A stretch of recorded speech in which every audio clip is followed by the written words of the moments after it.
Hello friends, मैं विकास गुप्ता स्वागत करता हूँ हमारे इस यूट्यूब चैनल मैथ मास्टरी में, जिसमें हम सभी लोग बात करने वाले class 10th math chapter number 13 जो कि है सांख्यिकी।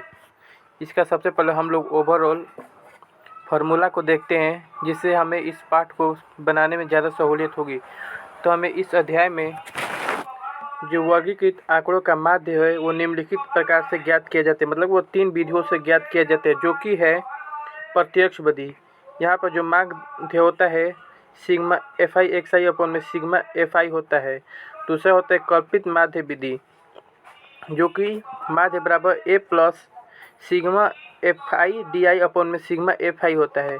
और तीसरा होता है पग विचलन विधि, जो कि sigma A plus sigma F I U I upon में सिग्मा एफ आई इंटू में एच होता है।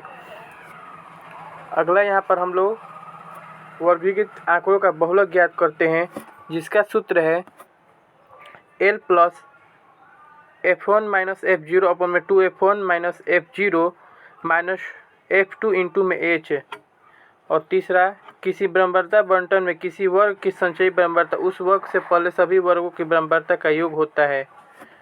चौथा, यहाँ पर वर्गीकृत आंकड़ों का माध्यक निम्नलिखित सूत्र द्वारा ज्ञात किया जाता है। यहाँ पर माध्यक का ये सूत्र है, जो कि है L plus n/2 minus C F upon में F इंटू में H।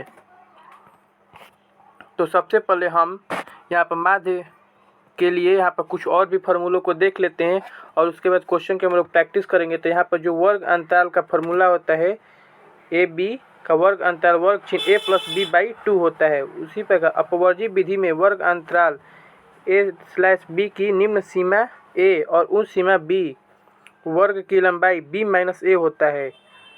अवर्गित बराबरता का वितरण के लिए माध्य के यहाँ पर सूत्र है, जो कि हम लोग पीछे भी देख चुके हैं। और यहाँ पर ये तीनों जो है यहाँ पर माध्य का सूत्र है, जो हम लोग पीछे देख चुके हैं। वर्गीकृत बराबरता के लिए माध्य का ही यहाँ पर सूत्र है और उसके बारे में बताया गया है। तो चलिए सबसे पहले हम लोग कुछ क्वेश्चन की प्रैक्टिस करते हैं। तो पहला नंबर क्वेश्चन है, प्रथम 10 समप्राकृतिक संख्याओं का माध्य क्या होगा। समप्राकृतिक संख्याओं का माध्य पूछ रहा है। तो यहाँ पर प्रथम 10 सम संख्या के लिए पूछ रहा है। तो जो मान लेते हैं कि पहला अगर सम संख्या होगा वो 2 होगा, दूसरा 4 होगा, तीसरा ये 6 होगा, और ऐसे ही चलते चलते ये 10वां संख्या तक आएगा। लेकिन यहाँ पर जो होता है ना, एक सेकेंड, वो होता है यहाँ पर अगर पहले ये मान लीजिए हम 2 संख्याओं का माध्य ज्ञात करें, तो 2 प्लस 4 कुल संख्या के योग अपन में कुल संख्याओं की संख्या होता है माध्य इक्वल टू बटा में ये 2 संख्या है तो 2 होगा, जो कि 6/2 यानी कि 3 प्राप्त होगा। अगर ये 6 4 2 4 और 6 के लिए देखें तो 2 प्लस 4 प्लस 6 बटा में ये 3 संख्या होगी तो 3, तो यहाँ पर 12 होगा और 12/3 जो कि होगा 4 के बराबर। तो यहाँ पर हम लोग देख सकते हैं जितनी संख्याएं ले रहे हैं उससे एक अधिक यहाँ पर माध्य प्राप्त हो रहा है। यहाँ पर 3 संख्या ले रहे हैं तो इसका माध्य 4 एक अधिक। उसी प्रकार 10 सम संख्याओं का माध्य 11 प्राप्त होगा, जो कि विकल्प नंबर हमें 3 में दिख रहा है। तो यही हमारा सही उत्तर हो जाएगा। अर्थात कोई भी अगर सम संख्या कितना भी बोले तो उससे जितनी सम संख्याओं बोले उससे एक अधिक प्राप्त होता है, लेकिन वो सम संख्या प्रथम से स्टार्ट होनी चाहिए। मतलब कि शुरू से जैसे ये 2 से स्टार्ट हो रहा है, फिर 4 फिर 6 ऐसे करते जाएगा, तो वो शुरू से सम संख्या स्टार्ट होनी चाहिए। अगला नंबर क्वेश्चन देखते हैं। 2 नंबर क्वेश्चन है, 105 का माध्य क्या होगा। तो माध्य के लिए कुल संख्याओं के योग अपन में कुल संख्याओं की संख्या, तो 1 प्लस 0 प्लस 5, और ये टोटल कितनी संख्या है, ये टोटल 3 संख्या है। इन सबको जोड़ेंगे तो 6/3 जो कि 2 के बराबर होगा। तो विकल्प नंबर हमारा 3 यहाँ पर सही हो जाएगा। अगला नंबर क्वेश्चन देखते हैं। अगला नंबर, प्रथम 3 पूर्ण संख्याओं का माध्य क्या होगा। यहाँ पर पूर्ण संख्या बोल रहा है, तो प्रथम 3 पूर्ण संख्या आपको पता होनी चाहिए कि क्या क्या होता है। तो जो यहाँ पर पूर्ण संख्या होती है वो हमेशा 0 से शुरू होती है। वो कहाँ से शुरू होती है, तो वो हमेशा 0 से शुरू होती है। तो यहाँ पर 3 पूर्ण संख्या बोल रहे हैं, तो पर हो जाएगा 0 1 और 2, और इन तीनों का योग करेंगे तो वो 3 के बराबर आएगा। और ये टोटल 3 संख्या है, तो माध्य निकलेंगे 3 से भाग देंगे जो कि बराबर होगा 1 के। तो तो विकल्प नंबर 4 हमारा सही उत्तर हो जाएगा। उसी प्रकार चौथा नंबर क्वेश्चन है, प्रथम 5 प्राकृतिक संख्याओं का माध्य क्या होगा। तो प्राकृतिक संख्याओं का n प्राकृतिक संख्याओं का योग के लिए हमें फॉर्मूला होता है n इंटू में n+1 अपॉन में 2। लेकिन यहाँ पर माध्य बोल रहा है तो माध्य के लिए n से डिवाइड भी करेंगे, क्योंकि माध्य के लिए होता है सभी संख्याओं का योग अपॉन में सभी संख्याओं की संख्या। तो यहाँ पे n से डिवाइड करेंगे तो n से n कैंसिल आउट हो जाएगा। और यहाँ पर 5 प्राकृतिक संख्याएं बोल रहा है तो n की जगह 5 रखेंगे तो 5 + 1 6 होगा बटा में 2, तो ये बराबर होगा 3 के, जो कि विकल्प नंबर हमें 1 में दिख रहा है, तो यही हमारा सही उत्तर हो जाएगा। इसी प्रकार अगला क्वेश्चन देखते हैं, प्रथम 3 लगातार प्राकृतिक संख्याओं का माध्य क्या होगा। प्रथम 3 लगातार प्राकृतिक संख्या बोला होता है, 3 प्राकृतिक संख्याएं 1 2 और 3 हो जाएगा, और इन सब का योग करेंगे तो 6 होगा, और 6/3 जो कि होगा 2 के बराबर। तो विकल्प नंबर 3 हमारा सही उत्तर हो जाएगा। उसी प्रकार 6 नंबर क्वेश्चन है, प्रथम 5 पूर्ण संख्याओं का माध्य क्या होगा। तो यहाँ पर पूर्ण संख्या के लिए 0 से स्टार्ट करना पड़ेगा। तो यहाँ पर पहली संख्या 0 1 2 3 और ये 4, ये टोटल 5 पूर्ण संख्याएं होगी, और अपॉन में 5 इन सबको जोड़ेंगे तो ये हो जाएगा 3 3 6 4 10। तो ये 10/5 होगा, जो कि बराबर होगा 2 के। तो इसका माध्य 2 आएगा, जो कि विकल्प नंबर हमें 2 में ही दिख रहा है, तो यही हमारा सही उत्तर हो जाएगा। अगला नंबर क्वेश्चन है, वर्ग अंतराल 110 130 का वर्ग चिन्ह क्या होगा। तो वर्ग चिन्ह ज्ञात करने के लिए सूत्र होता है a + b/2। तो यहाँ पर a का काम 110 कर रहा है और b का काम 130 कर रहा है। 110 और 130 दोनों मिलकर हो जाएंगे 240/2, जो कि बराबर होगा 120 के, जो कि विकल्प नंबर हमें 4 में दिख रहा है, तो यही हमारा सही उत्तर हो जाएगा।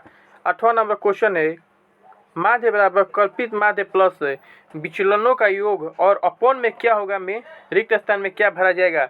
तो 8वां नंबर क्वेश्चन में यहाँ पर कल्पित माध्य प्लस विचलनों का योग और अपॉन में कुल पदों की संख्या होती है। तो यहाँ पर कुल पदों की संख्या विकल्प नंबर 3 में दिखाया गया कि पदों की संख्या, तो यही हमारा सही उत्तर हो जाएगा। यहाँ पर अगला नंबर क्वेश्चन देखते हैं, 9 नंबर क्वेश्चन है, ऊपरी वर्ग सीमा प्लस निचली वर्ग सीमा बटा में 2 को क्या कहते हैं। तो ये हमारा वर्ग चिन्ह कहते हैं, ये वर्ग चिन्ह को कहते हैं। तो विकल्प नंबर 2 हमारा सही उत्तर हो जाएगा। अगला नंबर 10 नंबर क्वेश्चन देखते हैं, वर्ग अंतराल 10 से 20 का वर्ग चिन्ह क्या होगा। तो वर्ग चिन्ह के लिए ऊपरी सीमा प्लस निचली सीमा का योग बटा में 2 होता है। तो 10 + 20 30/2 यानी कि 15। विकल्प नंबर हमारा 4 हमारा सही उत्तर हो जाएगा। अगला नंबर 11 नंबर क्वेश्चन है, 24 15 22 13 9 10 तथा 30 का परिसर क्या होगा। तो यहाँ पर परिसर ज्ञात करने सभी संख्याओं के योग, यहाँ पर माध्य ही ज्ञात करने, तो सभी संख्याओं के योग बटा में सभी संख्याओं की संख्या। यहाँ पर 24 + 15 + 22 + 13 + 9 + 10 बटा में 30 प्लस बटा में ये कितनी टोटल संख्या होगी, 1 2 3 4 5 6 7, टोटल 7 संख्या होगी। तो 7 से भाग करेंगे और इन सबको जोड़कर 7 से भाग करेंगे। अगर इन सबको जोड़ेंगे तो ये बराबर होगा 123 बटा में 7। तो ये 7 से कटेंगे तो लग रहा है कि इसमें विकल्प में कोई मिस प्रिंटिंग है, तो इस क्वेश्चन को छोड़कर अगला नंबर क्वेश्चन देखते हैं। 12 नंबर क्वेश्चन है, यदि x 3 4 और 5 का माध्य 4 हो तो x का मान ज्ञात कीजिए। यहाँ पर कुल संख्याएं कितनी है, 1 2 3 और 4 है, कुल संख्याएं 4 है। तो सभी संख्याओं के योग बटा में सभी संख्याओं की संख्या बराबर माध्य होता है। तो 4 बराबर दिया गया है x + 3 + 4 + 5 बटा में 4। तो 16 बराबर दिया गया है x + 12। तो x बराबर 4 आ जाएगा, जो कि विकल्प नंबर हमें 2 में दिख रहा है, तो यही हमारा सही उत्तर हो जाएगा। अगला नंबर क्वेश्चन देखते हैं। 13 नंबर भी उसी प्रकार का, यदि 1 4 x 5 12 का माध्य 7 हो तब x किसके बराबर होगा। तो यहाँ पर ये टोटल कितनी संख्या है, 1 2 3 4 5 6 संख्याएँ हैं। तो 7 × 6 बराबर है 1 + 4 प्लस x प्लस 12। टोटल कितनी संख्या है? 2 2 4, 1 सेकेंड फ्रेंड्स, 2 3 4 5। ये टोटल 5 संख्या है, 5 संख्या हैं, 1 2 3 4, यहाँ पर एक 5 छूट रहा है, प्लस 5, टोटल 5 संख्या है। तो ये 35 बराबर दिया गया है x प्लस 5 5 10 22 के। तो x वो बराबर हो जाएगा 13 के, जो कि विकल्प नंबर हमें 2 में दिख रहा है। तो 13 का विकल्प नंबर 2 हमारा सही उत्तर हो जाएगा। अगला नंबर 14 नंबर क्वेश्चन देखते हैं। यहाँ पर भी x का मान पूछ रहा है, तो इन सबको जोड़ेंगे तो x plus 3 plus 4 plus 5 plus 17 बराबर 6। तो 1 2 3 4 5, ये टोटल 5 संख्या, तो इधर 5 से गुणा कर देंगे इन सभी का योग। तो x प्लस 20 29 बराबर 30। तो जो x का मान आ जाएगा वो 1 के बराबर होता है। विकल्प नंबर 1 हमारा सही उत्तर हो जाएगा। अगला नंबर क्वेश्चन देखते हैं 15 नंबर। यदि 4 लगातार विषम संख्याओं का माध्य 6 है तो सबसे बड़ी संख्या क्या होगी? तो यहाँ पर सबसे पहले विषम संख्या को देखते हैं। तो इस प्रश्न में अगर हम लोग पहली संख्या मान लेते हैं कि पहली विषम संख्या x है, तो दूसरी जो होगा विषम संख्या 1 के बाद दूसरी आती है, तो मतलब दूसरी विषम संख्या x प्लस 2 होगा। उसी प्रकार जो तीसरी होगा वो x प्लस 4 होगा, और जो चौथी होगा वो x प्लस 6 होगा। और तो इन सभी को अगर जोड़े तो 15 नंबर क्वेश्चन के लिए यहाँ पर देखते हैं, अगर इन सभी को जोड़े तो x plus 2 plus x plus 4 plus x plus 6, ये बराबर होगा 6 गुणे 4 यानी कि 24 के बराबर हो जाएगा। तो यहाँ पर 4x प्लस ये सबको जोड़ेंगे तो 12 बराबर 24। यहाँ से अगर हम लोग x का मान निकालें तो x का मान ये उधर जाएगा तो ये 12 हो जाएगा, और 4 से कटेगा 3 बार, x का मान 3 आ रहा है। तो सबसे बड़ी संख्या पूछा है, तो बड़ी संख्या के लिए x प्लस 6 यानी कि x का मान यहाँ पर 3 रखेंगे तो बड़ी संख्या 9 आएगा, जो कि विकल्प नंबर हमें 2 में दिख रहा है। तो यही हमारा सही उत्तर हो जाएगा। अगला नंबर क्वेश्चन है 16 नंबर। किसी वितरण का माध्य 25 तथा एक पद 18 हो तो इस पद का माध्य से विचलन बराबर कितना होगा? यहाँ से माध्य से विचलन पूछ रहा है। तो यहाँ पर माध्य से विचलन के लिए यहाँ पर जो होगा वो होगा कि जो यहाँ पर माध्य है, यहाँ पर जो पहला पद है उसमें से माध्य को घटा देंगे। तो पहला पद 18 में से माध्य को माइनस करेंगे, जो कि बराबर होगा -7 के। तो यानी कि माध्य से विचलन जो होगा वो -7 होगा। तो विकल्प नंबर हमारा 3 सही उत्तर हो जाएगा। अगला नंबर 17 नंबर क्वेश्चन देखते हैं। किसी वितरण में 4 मान 1 2 3 की बराबरता क्रम से 2 3 2 1 है, तो वितरण का माध्य क्या होगा? यहाँ पर वितरण का माध्य यहाँ पर तो यहाँ पर जो दर्शाया गया है वो दर्शाया गया कि 1 जो आया है वो किसी बराबरता में 3 बार आ रहा है, जो 2 आ रहा है वो किसी बराबरता में 2 बार नहीं आ रहा है, और जो 3 आ रहा है वो किसी बराबरता में 1 बार आ रहा है। तो कुल संख्याएं कितनी होगी? इन सब में गुणा करेंगे तो यहाँ पर जो कुल संख्या होगी 3 प्लस 2 में 2 से गुणा 4 प्लस 3, टोटल संख्याएं 10 हो जाएगी। या कुल संख्याओं का योग करिए तो वो 10 हो जाएगा, और कुल संख्याएं इसको जोड़ेंगे, ये कुल संख्याओं की संख्या है जो कि है 6 के बराबर। तो जो यहाँ पर माध्य आएगा, माध्य वो बराबर होगा कुल संख्याओं के योग यानी कि 10 बटा में कुल संख्याओं की संख्या यानी कि 6, जो कि बराबर होगा 5/3 के। तो विकल्प नंबर 3 हमारा सही उत्तर हो जाएगा। अगला नंबर क्वेश्चन देखते हैं। 18 नंबर क्वेश्चन है। किसी वितरण के चर मान x1 एवं माध्य xi हो तो सिग्मा xi माइनस सिग्मा बार किसके बराबर होगा? तो ये सीधा यहाँ पर आप सभी लोग देख रहे हैं, तो माध्य में से माध्य को घटा रहे हैं जो कि 0 के बराबर होगा। उसी प्रकार यदि 19 नंबर क्वेश्चन को देखिए, यदि x1 तथा x2 का माध्य 6 तथा x1 x2 x3 का माध्य 7 हो तो x3 का मान ज्ञात कीजिए। तो x1 प्लस x2 का माध्य दिया 6, तो 6 में 2 से, ये 2 संख्या है तो 2 से गुणा करेंगे 12, समीकरण नंबर 1। उसी प्रकार x1 plus x2 plus x3 का माध्य कितना दिया है 7 और ये 3 संख्या है तो 3 से गुणा करेंगे तो 21। ये समीकरण नंबर 2 हो गया। तो x1 और x2 का मान यहाँ पर 12 है प्लस x3 बराबर 21। तो यहाँ पर अगर x3 में अगर ये इधर प्लस में है इधर माइनस हो जाएगा तो x3 बराबर 21 माइनस 12 जो कि होगा 9 के बराबर। तो विकल्प नंबर हमारा 4 सही उत्तर हो जाएगा। अब देखते हैं माध्य तथा माध्यिका के बारे में। तो यहाँ पर उसके लिए सबसे पहले फार्मूला है कुछ अवर्गीकृत सरल वितरण के लिए चर मानों को अवरोही या अवरोही क्रम में सजाने पर माध्यक m बराबर 1/2 n प्लस वा चर मान, जबकि चर मानों की संख्या n विषम होगी। अगर विषम होगी तो ये होगा माध्यक और माध्यक m बराबर 1/2 nवें पद और n/2 n प्लस वे पद मानों का माध्य, जबकि चर मान की संख्या n सम होगी। अगर सम होगा तो ये होगा। ये आप सभी लोग फार्मूला देख लीजिएगा। हम चलते हैं क्वेश्चन की तरफ।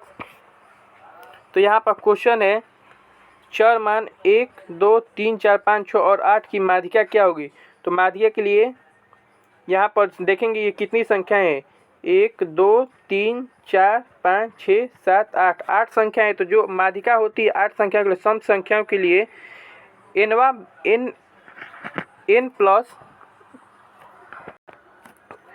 तो जो यहाँ पर सम संख्याओं के लिए माध्य होते हैं वो होता है n/2 पद प्लस n/2 प्लस वा पद का यहाँ पर माध्य लिया जाता है। तो ये टोटल 8 संख्या हैं। तो 8 के n की तरफ 8 रखेंगे तो चौथा पद प्लस पाँचवा पद, तो चौथा पद यहाँ पर 4 है और पाँचवा पद यहाँ पर 5 है। तो जो इसका माध्य आएगा वो आएगा 4 प्लस 5/2 जो कि 9 होगा और 9 के लिए 4.5।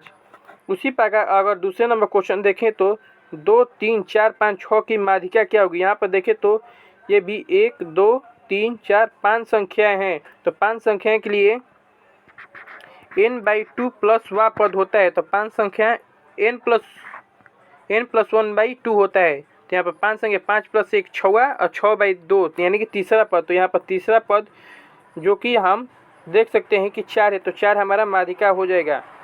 अगला नंबर क्वेश्चन तीसरा नंबर चर मान 1 2 3 4 5 और 6 की माध्यिका क्या होगी। यहाँ पर 6 संख्या हैं।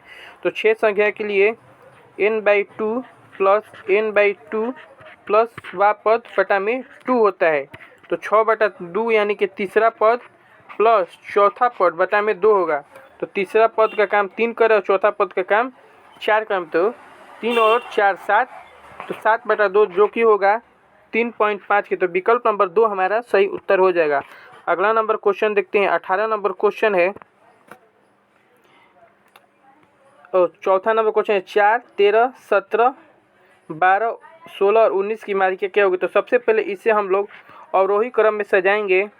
तो सबसे पहले आएगा 12 13 16, उसके बाद आएगा 17 16, उसके बाद आएगा 17,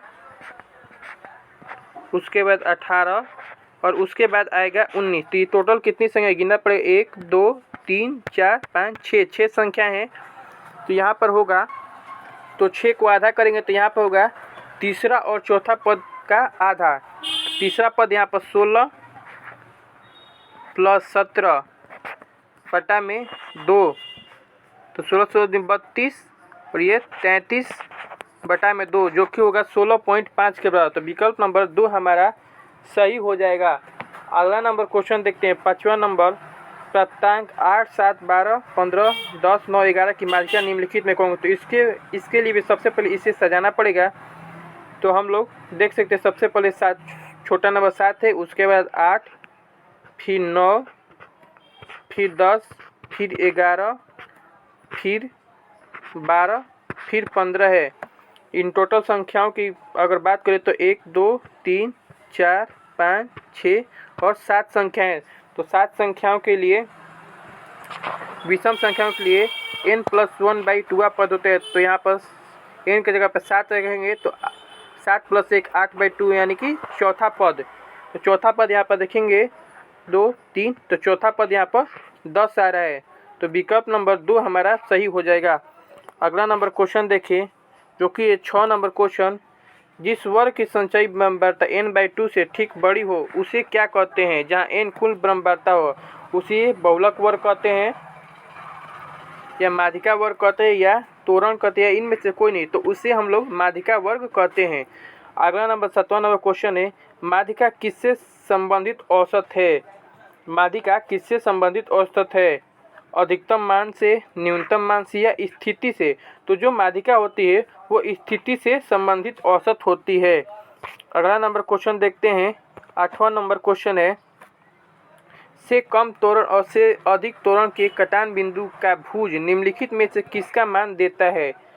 तो 8वां नंबर क्वेश्चन में ये माध्यिका का मान देता है। अगला नंबर क्वेश्चन, किस आलेखीय चित्र से माध्यिका ज्ञात किया जा सकता है। तो यहाँ पर जो त्वरण होता है, त्वरण आलेखीय चित्र, उससे हम लोग माध्यिका ज्ञात कर सकते हैं। अगला नंबर 10 नंबर क्वेश्चन, निम्नलिखित वितरण के लिए माध्यिका वर्ग की संचयी माध्यिका वर्ग की बराबरता क्या है। यहाँ पर माध्यिका वर्ग की बराबरता हम लोगों को ज्ञात करना है। तो माध्यिका वर्ग यहाँ पर आप सभी लोग देख पा रहे हैं। तो माध्यिका वर्ग जो होता है वो होता है कि सबसे अधिक किसमें आए हैं। तो यहाँ पर जो बराबरता 11 है, इसी में सबसे अधिक आया है, तो माध्यिका वर्ग इसका बराबरता 11 हो, जो कि विकल्प नंबर हमें 4 में दिख रहा है। अगला नंबर अगर क्वेश्चन देखें तो अगला नंबर क्वेश्चन है 11 नंबर, निम्नलिखित वितरण के लिए माध्यिका वर्ग कौन है। यहाँ पर भी वही बताना है कि इसमें माध्यिका वर्ग कौन है। तो यहाँ पर माध्यिका वर्ग, जैसा कि आप सभी लोग देख सकते हैं, यहाँ पर इसमें 4 जुट रहा है, इसमें भी 4, इसमें 4। तो यहाँ पर जो माध्यिका वर्ग हो जाएगा वो इसमें अधिक है, तो यही हमारा माध्यिका वर्ग हो जाएगा, जो कि विकल्प नंबर हमें 1 में ही दिख रहा है। तो यही हमारा सही उत्तर हो जाएगा। अगला नंबर क्वेश्चन देखते हैं, 12 नंबर। यहाँ पर भी निम्नलिखित वितरण का माध्यिका वर्ग पूछ रहा है। तो यहाँ पर जो 9 देख रहे हैं आप सभी लोग, यहाँ पर 9 सबसे अधिक बार है, तो इसका माध्यिका वर्ग यही हो जाएगा, जो कि है 30 से 40। तो 30 से 40 विकल्प नंबर हमें 2 में दर्शाया गया है, तो यही हमारा सही उत्तर हो जाएगा। अगला नंबर क्वेश्चन देखते हैं, अगला नंबर 13 नंबर क्वेश्चन है, यदि अवगृत आंकड़ों में पदों की संख्या n सम हो तो माध्यक क्या होता है। n/2 और nवें पदों का औसत, या फिर n-1/2 और n+1/2 पदों का औसत। तो यहाँ पर आप सभी लोग देख पा रहे हैं, यहाँ पर विकल्प नंबर 1 और विकल्प नंबर 4 दोनों ही सेम बातें लिखा गया है। तो यही हमारा विकल्प 1 और भी हो सकता है, या फिर विकल्प 4 भी हो सकता है। तो ये दोनों हमारा सही आंसर हो जाएंगे। आगे देखते हैं, आगे यहाँ पर हम सभी लोगों को बहुलक के बारे में बताया गया है। तो आप सभी लोग यहाँ पर ओवरऑल फार्मूला देख लीजिएगा और याद कर लीजिएगा। और यहाँ पर तीसरा है कि बहुलक बराबर होते हैं 3 माध्यक - 2 माध्य। इस फार्मूला को भी याद रख लीजिएगा, क्योंकि इस पर आधारित बहुत सारे प्रश्न पूछे जाते हैं। तो चलिए इस पर आधारित हम लोग कुछ प्रश्नों को देख लगते हैं। सूत्र से बहुलक की गणना करने के लिए वर्गों की लंबाई कैसी होनी चाहिए। यहाँ पर पहला नंबर प्रश्न है, समान, असमान या काफ़ी अधिक। तो जो यहाँ पर वर्गों की लंबाई होनी चाहिए वो हमेशा समान होनी चाहिए। अगला नंबर क्वेश्चन देखते हैं, दूसरा नंबर, किसी वितरण का बहुलक होता है। किसी वितरण का बहुलक क्या होता है ये हमें बताना है। कम से कम बराबरता वाला चर मान, मध्यतम मान, अधिकतम बराबरता वाला चर मान। तो जो बहुलक होता है, बहुलक मतलब कि जो अधिक बड़ा है, तो अधिकतम बराबरता वाला चर मान होता है। अगला नंबर क्वेश्चन देखते हैं। अगला नंबर क्वेश्चन है, वर्गीकृत आंकड़ों के लिए बहुलक मान m0l + f0 - f1। तो यहाँ पर क्या होगा, यहाँ पर होता है 2f0 - f1 - f2। तो 2f0 जो कि विकल्प नंबर हमें 2 में दर्शाया गया है, तो यही हमारा सही उत्तर हो जाएगा। इस पद पर यही होता है। अगला नंबर क्वेश्चन देखते हैं, चौथा नंबर क्वेश्चन, माध्यक x, माध्यिका y और बहुलक z के बीच क्या संबंध होता है। तो जो माध्यक होता है वो बराबर होता है माध्यिका माध्यिका माध्यिका यानी कि y बराबर होता है बहुलक बहुलक यानी कि z प्लस 3, यहाँ पर 3 माध्यिका बराबर बहुलक प्लस z प्लस 2 माध्य, यहाँ पर 2 माध्य यानी कि x के बराबर होता है। तो इसमें हम लोग संबंध देखेंगे कौन सा इसमें आएगा। अगर हम लोग विकल्प नंबर 2 को देखें तो x माइनस जेड बराबर 3x माइनस 3y होगा। तो अगर 3y को इधर माइनस में इधर तो इधर आएगा तो वो हो जाएगा प्लस में, तो 3y बराबर 3x और x इधर प्लस में इधर रहेगा तो माइनस में, और z इधर माइनस में है तो इधर रहेगा तो प्लस में। तो विकल्प नंबर 2 ही हमारा सही उत्तर हो जाएगा। आगे हम लोग क्वेश्चन देखें तो आगे निम्नलिखित आंकड़ों का बहुलक क्या है, यहाँ पर बहुलक बताना है।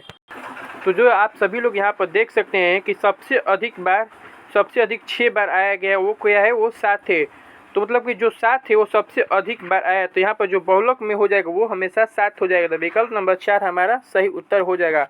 अगला नंबर 6वां नंबर क्वेश्चन देखते हैं। निम्नलिखित वितय बहुलक वर्ग क्या है। तो बहुलक वर्ग बताने के लिए आप सभी लोग देख सकते हैं जो 45 बार बहुलक वर्ग 20 से 30 में जो आएगा वो 45 पर आया, तो बहुलक वर्ग 20 से 30 हो गया, जो कि विकल्प नंबर हमें 3 में दिख रहा है। अगला नंबर क्वेश्चन देखते हैं। 7 नंबर क्वेश्चन है, निम्नलिखित वितय में बहुलक वर्ग की निम्न सीमा क्या है। यहाँ पर निम्न सीमा बताना है। तो आप सभी लोग देख रहे हैं जो 23 है और 23 मतलब कि 23 बार सबसे अधिक बार है और इसका निम्न सीमा 35 है। तो विकल्प नंबर 3 हमारा सही उत्तर हो जाएगा। अगला नंबर क्वेश्चन देखते हैं। 8वां नंबर, वर्ग अंतराल 0 से 5 ऐसा में उपयुक्त वितरण के लिए प्राक बहुलक वर्ग की बारंबारता कितनी है। यहाँ पर बहुलक वर्ग की बारंबारता बताना है। तो जो यहाँ पर प्राक बहुलक वर्ग की बारंबारता हो जाएगी वो यहाँ पर 24 हो जाएगा, जो कि विकल्प नंबर हमें 2 में दिख रहा है। अगला नंबर 9 नंबर क्वेश्चन देखते हैं। 2, 5, 7, 3, 3 और 6 का बहुलक क्या होता है। यहाँ पर आप सभी लोग देख रहे हैं 3, 3 2 बार आए हैं, तो इसका बहुलक 3 हो जाएगा। आगे देखते हैं 10 नंबर वैसा ही प्रश्न है और 11 नंबर भी कि 3, 5, 2, 5, 7, 5, 8, 5 का बहुलक क्या होता है। आप सभी लोग देख सकते हैं अधिकतम बार यहाँ पर 5 आया है, जो कि 4 बार है, तो यहाँ पर 5 विकल्प हमारा विकल्प नंबर 3 सही हो जाएगा। अगला नंबर क्वेश्चन देखते हैं। 3, 4, 7, 2, 7, 7, यहाँ पर 7 देख सकते हैं कि सबसे अधिक बार 7 आया, तो विकल्प नंबर 3 हमारा सही उत्तर हो जाएगा। इस प्रकार ये चैप्टर भी हमारा कंप्लीट हो गया। अगर वीडियो पसंद आया तो वीडियो को लाइक कीजिए, चैनल को सब्सक्राइब कीजिए और ज़्यादा से ज़्यादा वीडियो को शेयर कीजिए, कमेंट कीजिए। धन्यवाद। जय हिंद।